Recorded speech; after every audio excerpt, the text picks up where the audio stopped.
Hi and welcome! Let's get in shape! Excited na nga ang dalawang bata na kasama ko, si Kuya Euro and Lucas.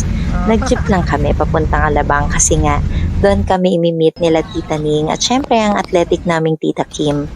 Jogging kasi kami sa Philandas Central Park. Dumaan nga kami sa likod ng festival para matulin tapos nilakad na lang namin. Okay pala talaga sa Central Park. Kasi nga ang dami din talagang nagja-jogging at mga nagbabanding na pamilya. Dati nagja-jogging naman talaga kami, buong pamilya. Natigil lang kasi nga naging busy na lahat sa work. At ngayon, nag-try ulit kami sa pagtakbo. Namiss tuloy namin si Tita Johnny at saka si Ate Yin. Alam nyo, sa bawat takbo, hindi lang katawan ang lumalakas, pati samahan ng pamilya. Totoo yan, di ba?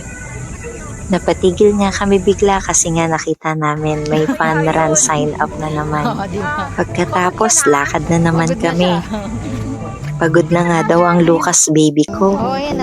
Habang naglalakad-lakad nga kami para makahanap ng mapapwestuhan ni Tita Ningning, ay naririnig nga namin itong kantang to.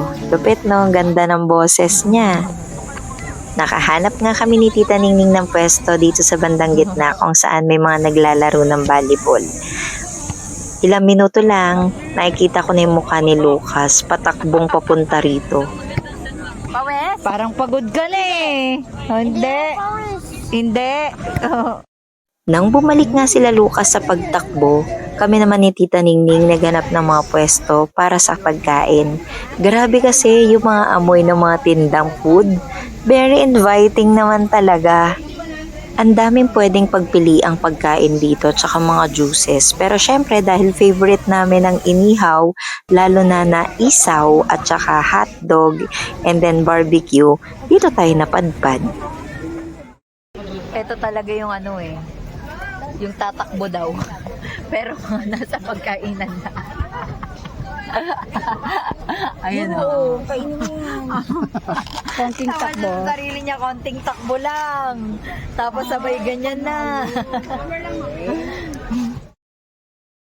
Pagkatapos kumain, ito na nga seryoso na. Nagpahinga lang saglit tapos takbuhan na. Habang tumatakbo kami, nagpapasalamat kami sa Diyos sa kalusugan, oras at pamilyang laging kasama sa bawat hakbang. Hindi man perpekto ang buhay, basta magkakasama, hindi ba't laging kakayanin? Ang simpleng pagja-jogging ni ito ay paalala na mas masarap ang buhay kapag sabay-sabay kayong lumalaban, nagtatawanan at sumasabay sa takbo ng panahon. Sa bawat hakbang o takbo, may pagod man, may laban man sa buhay. Lagi nating tatandaan, kasama pa rin natin ang Diyos na siyang nagbibigay lakas sa ating lahat. Dumating na nga ang aming sundo, ang aming Tatay Alvin. Kahit pagod yan, sige lang, susunduin niya pa rin kami. Ganon talaga siya sa amin. Very excited ngang tumatakbo si Lucas papunta sa tatay niya kasi sure na sure ako, marami na naman niyang ikukwento. Nakakatuwa nga ang mag-ama ko. Sobrang suportado ni tatay ang anak niya sa kalokohan. Kalain mo yan, oblation daw.